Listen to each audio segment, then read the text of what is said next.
Hey everybody, Josh the RV Nerd of Bish's RV down here at Alliance's campus today, where they were kind enough to set up for me the very first fully completed member of their new Delta Ultralite series, and it's what I'm going to call SLE, Smarter Lighter Edition. So what is this one bringing to the table here? What's awesome is they didn't skimp on the construction. It has all the exact same physical, skeletal construction and structure, like the same Goodyear tires, the same walkable roof, the composite walls and floor that you've seen from all the other Alliance products. What they did here is they just made some smart decisions to keep the weight and the cost down in check without really giving up anything very significant. And this floor plan is dynamite.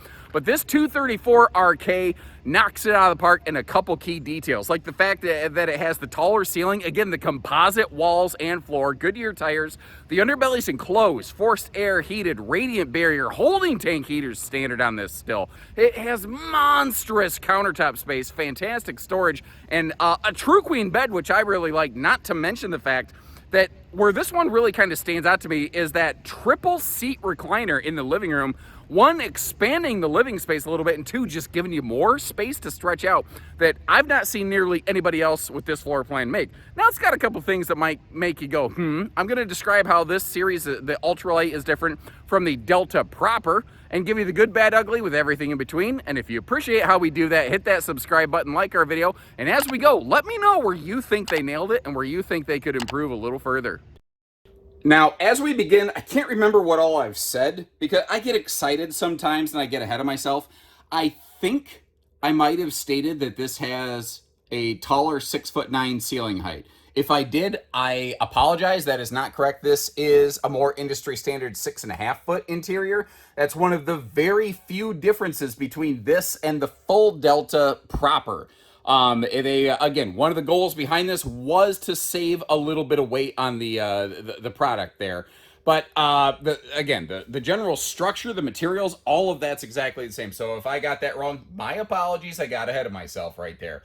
This floor plan, though, this is one of those that I feels like a nailed it floor plan. And there's a lot of people who look at this layout from a couple different builders and just call it like, you know, one of their more perfect, ideal floor plan designs. And I get it. Every manufacturer does things a little bit differently, though. So I want to really focus on what Delta has done differently right here. The converter location is actually down inside there, so it's hidden away. It's not obvious, but it is very easy to access. And like all Alliance RVs, this still has their fully color-coded wiring system, which shocks me. That is not yet industry standard. That it's still the minority of RV builders using color-coded wiring, so I'm glad they're doing it. My personal 2 cents, I don't love the knee knocker dining setups. I know that they're very lightweight. I would swap that out personally with a set of free-floating folding legs, not the big heavy elliptical base ones, but just those. It would mean that you possibly have to unscrew those bases from the floor, but that's not really a big deal. Would you maybe see where the screws were? Possibly. It's really not going to hurt much of anything. Especially considering, again, the walls and floor are, woodless pretty much, except where screws are going to lag into the walls and floor. They're going to be woodless. And one of the things they did on this one that I love is they just went full rear wall, rear kitchen. A lot of manufacturers who have built a floor plan like this over the years, they'll put the refrigerator like next to the door, and you lose so much storage and countertop space as a result. Now, with this having laminated walls, and with this being like, oops, I left all that stuff over there. That's supposed to be on the dining table. It's not supposed to look cluttered like that. But hey, you know what? We're going to turn chicken poop into chicken soup, which is a delicious recipe, if you ask nobody. To give you an idea, if you actually do need to pile up some dishes or something, you actually have space to put it. Now, the thing is, though, they don't have any power outlets down at countertop level. Because the nature of laminated walls, it's just not something you can do very easily. Now, this TV faces the sofa, like directly. Like, this is kind of where we almost began the video here. It's very easy viewing. It's mounted up a little high, but this not having an extra tall ceiling, I guess it's not mounted up higher than some. And I don't know that you would need it, but if you want to, that TV can swing and pivot.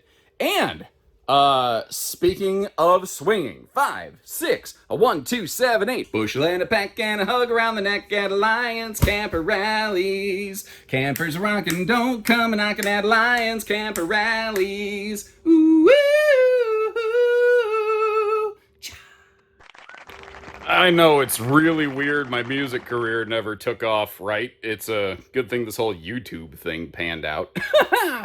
Anyway, can you tell I listened to a lot of Weird Al growing up? A lot of people don't believe that I've never had a substance abuse problem with my wacky, zany nature, but moving on from there. So clearing off that countertop, you can see that there actually is some pretty nice space right here. Now, I'm going to come back through and get all of this opened up for you in just a minute. Over here in the slide, you do have one of the 10 plus cubic foot 12 volt DC compressor fridges, and that's actually one of the main reasons they decided to standardize solar on these, because originally these Delta Ultralites, they weren't going to, but they did. We'll talk more about that in a minute. Your recliners over here, you do have, these are lights, basically, for things like under the sofa. It's not a power recliner, it is ripcord style. You do have what I call the Thigh Buster USB setup there, although at least you do have some USB Type-C plugs. This right here, though, was one of the kind of signature calling cards that really made me go, ooh, on this one. The fact that they went with the triple-seater theater seat. All 3 sections recline, and it's long enough that if you're tall like me, you can legit just lay down and have a nap-tastic afternoon on a sunny summer day, or a rainy afternoon, or frankly, anytime you please. Maybe, when Uncle Gary gets kicked out of the bedroom by Aunt Rita, he's got a handy little place to crash there.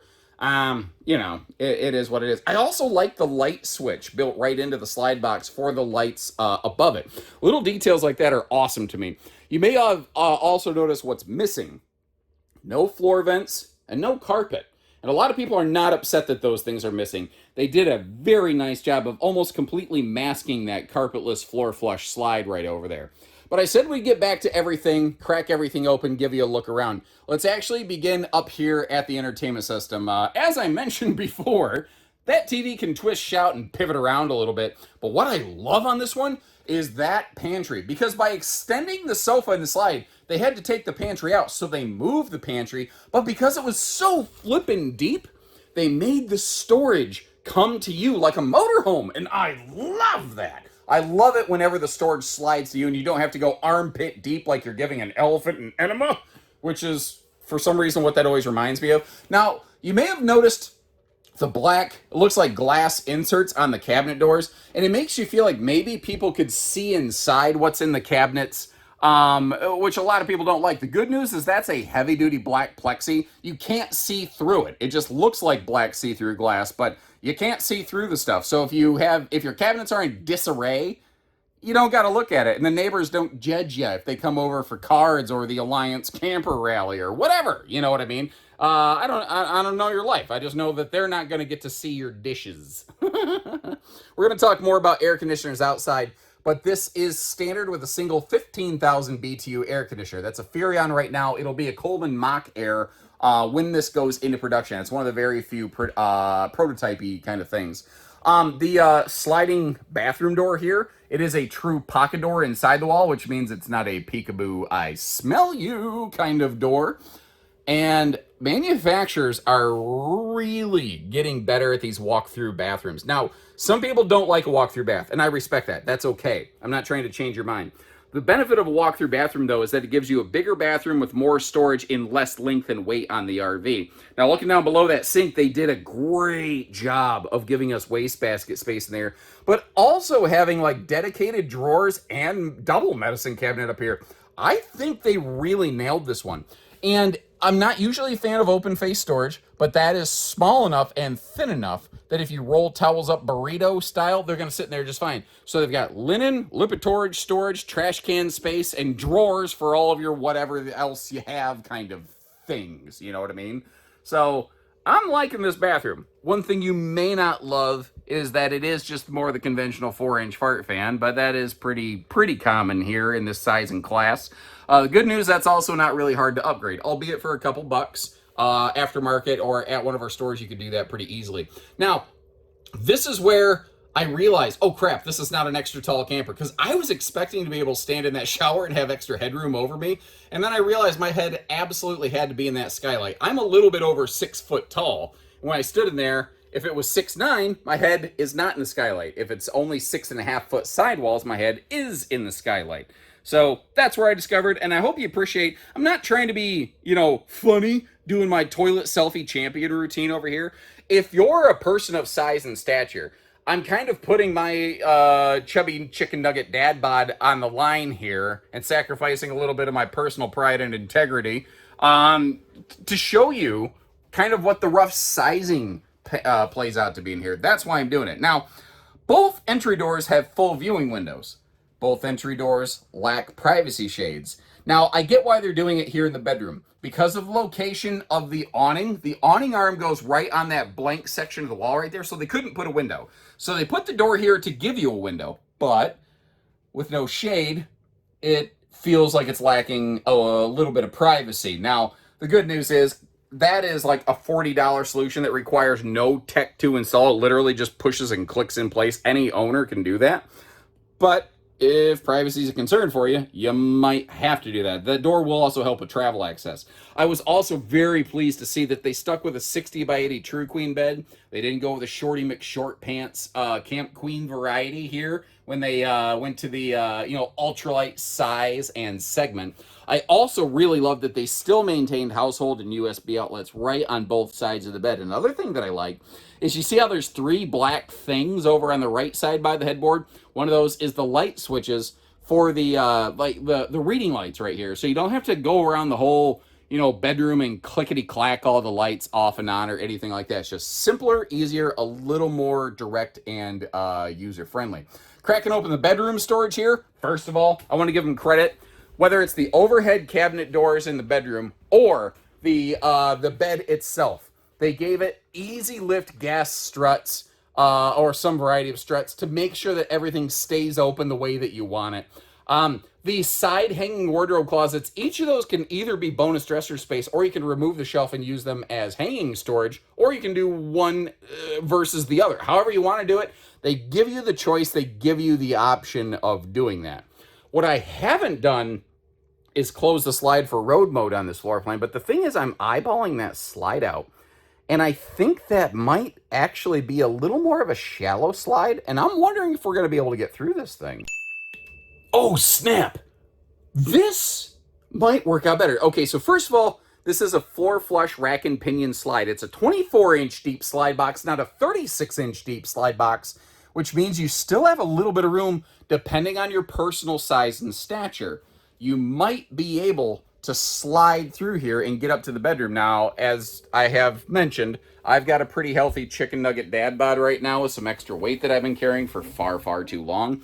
And although my big old dad bod belly is rubbing on that, I can walk into this thing. So you may not need to use that second entry door for travel access, but depending on your personal size and stature, you may still want that second entry door for travel access. But remember, you can always deadbolt it so you can maintain full privacy up here. Some gas station murder hobo don't come and get you. And just so you can see, there's no weird little like Steven Spielberg movie magic going on here. Yeah, it's a tight fit for me. I'm not saying it's the most comfortable thing, but the fact is, front to back to front again, even at my size, I can still get through this thing. Now, the kitchen is, I'll say, generally accessible. Like, you could still use the microwave without a travel stop. You really generally don't have power. But the refrigerator, the dining, the bed, bathroom, your major travel function items are all here. I'm going to give it like an A- travel access. I think this is pretty good. What's your take on that, though? While you're taking a second look at the weights and measures here, which, by the way, do you like having the weights and measures plastered into the screen a second time during the videos? Is that kind of handy and convenient for you? I don't know. Let me know. There's going to be the question, so what's different between the Ultralite and the full Delta proper? And what's awesome is they have a couple of them set up right here. I can basically cover that in 1, 2, 3, because I was shocked how little variance and difference there actually was. First of all, on the nose, you can see that full Delta picks up a nose cap. And while it looks really awesome, It doesn't really provide any greater function to the RV. It's kind of like a hood ornament, you know? It just looks really cool. Well, the Delta over here has a extra thick aluminum. Basically, the entire nose of the Delta Ultralite on the left is like diamond plate stone guard. If you look up top on the roof, you can see how the Ultralite series has one air standard, whereas full Delta proper has two. Now, if you're looking at them, they might look like different types of air conditioners. The one on the left is a prototype with a Furrion air conditioner. They decided to stick with the Coleman Mach 15,000 BTU air conditioners from the Delta on the right standard. The other thing is the front pass-through. The Delta Ultralite has a full large pass-through with an enclosed docking center, whereas the Ultralite does have a little bit of a drop frame, which adds some extra tongue weight. Now, it bulks up on your front storage area, but I think when we get up close and personal in this one, you're gonna see it's still pretty big. And that's really what shocked me. The full composite walls, they're here. The large awning, they're here. The enclosed forced air heated underbelly with radiant barrier and tank heaters, it's here. The walk-on roof, the extra large ladder, all of the stuff that defines Delta, I think, is still here. It's not gutted, it's not decontented, it's just tuned a little bit differently. It's kind of like I have a Ford Maverick and not an F-150. You know, it's just tuned a little bit differently for a little bit different purpose. You see the aluminum skeleton work still going on under the bed there. I'll get you a look over at the other side in a minute. I do like, though, the USB plugs here and that pass-through, the motion lighting on both sides. And you see this thing right here. That is a switch for the awning. So you can stand outside and line of sight that awning and open that sucker up. And actually, look at all the room we have. I'm popping it open. Because it's a video, why tell you about it when I can show you? And I love the fact that I don't have to go in and out of the RV. I don't have to track dirt in and out of the RV to open this, and look at what the awning covers. It is long, strong, and down to get the camping on. It covers the front and rear doors, both completely, which, by the way, they're using the stable steps on both doors. They could have, you know, cheesed out. They didn't. They stuck with the same thing, the same way, all the way through, giving you a lot of consistency. And one of the first things that I thought they might scale down on was tires, because that's a very quick way to peel like $400 or $500 out of an RV, which is enough to make or break a deal in a lot of people's eyes. But they stuck with the Goodyear endurance radials down here. You know, they didn't bring on import tires. This is still running on a Norco chassis. This is not a Lippert frame, basically. This is a more huck-bolted style frame that some people like, some people don't. You know, if you're curious about the benefits or something, either way, I don't know, leave me a comment. But for the most part, it's been my experience that RVs on this chassis tend to stay out of the shop just with a little bit better rates or frequency. But it's also one that's not used as often. It's a little more expensive. They stuck with the 60,000 BTU on-demand water heater. Down below here, you see that little white flag dangling down. That is our propane cooker hooker. And they do still have a 300-pound rated accessory hitch sticking off the back of this thing. Now, you see right there where it says hot and cold sprayer port? I want you to log in your memory banks the fact that that says hot and cold, and we're going to talk more about that when we get up to the pass-through compartment. That wider ladder, something that could be used as like a towel rack, or something that just gives a bigger person like me more space to grab a hold of or put their feet, I appreciate.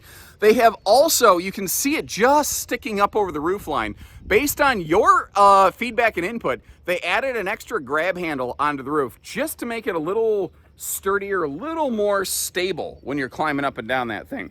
Now, they literally just installed these pads, creating these little customer service campsites for, you know, if someone needs something done. So, you know, they haven't like fully groomed it out and mowed it out yet. So I'm kind of trekking through the weeds over here, but hey, we're going to make it work, right? That is a rack and pinion slide out, by the way. And up top, this prototype that we're looking at, they were originally flirting with the idea of no standard solar and decided they don't like that. This will have, just like full Delta proper, a 200-watt solar panel up on the roof, factory standard, with a 40-amp MPPT charge controller. What that means If you want to daisy chain an extra panel or two after the fact to expand this one's capacity, you can do so without custom re-engineering anything. Now, compared to full Delta, it does have a couple water hookups outside, like the tank flush and the city water. So that's where I'm going to call this one a little more extended season, you know. But your primary, you know, stations are all inside here. Now, remember that awning switch we had? See that black switch in the middle right there? That is your slide out switch. So just like the awning, you can literally stand outside of the RV, and you see where those park hookups are over there? Some campsites have them in bad locations. Well, if that slide out was going to open and crush something, you can literally stand out here and line of sight that slide to make sure nothing's going to go wrong. Another thing I really liked about, oh no, I missed it. I'm sorry. I thought it was a single sewer hookup. My apologies. There is a kitchen gray only outlet all the way in the back. That right there is a bathroom black and gray. So this is going to be what I call a two-headed sewer monster. Some folks don't like that. I hope you appreciate the fact that I go out of my way to try to catch stuff like that and point that out so that before you go spending your hard-earned money that you work so hard for, honey, you know what it is, what it's not, and what you're getting. Oh, shoot, I almost forgot. I told you, hey, take note of that sprayer port, hot, cold, and then I failed to ever circle back to the point. In the front passenger compartment, there's a hot, cold water set of knobs there. That controls the hot and cold water flow for all of the outside spray ports. So you set, like, basically set your desired temperature level, and they will all output at that same level. I don't really know of anyone else doing that. I think that's kind of cool. I don't know. What's your 2 cents there? All right, everybody. So I've talked plenty. This is your opportunity. Jump down in that comment section and let me know. What do you think about the new Delta Ultralite series? What did they really absolutely nail? And what's a little improvement? If you had a magic wand and you could make a change, what would it be? And remember, if you want things like the drop frame storage, the second air conditioner, a candy-coated nose cap, they still build all of that. That's right over here. I think it's nice that they have 2 divisions, you know, 2 weight categories, 2 price points here to offer people now. So more so now than ever, there's, you know, an alliance for everybody, basically. That's the goal that they're working toward anyway. Of course, I'll leave you links in the video description to check for pricing and availability. And until next time, thanks again for tuning in. So take care, stay safe, have fun, and happy camping, everyone.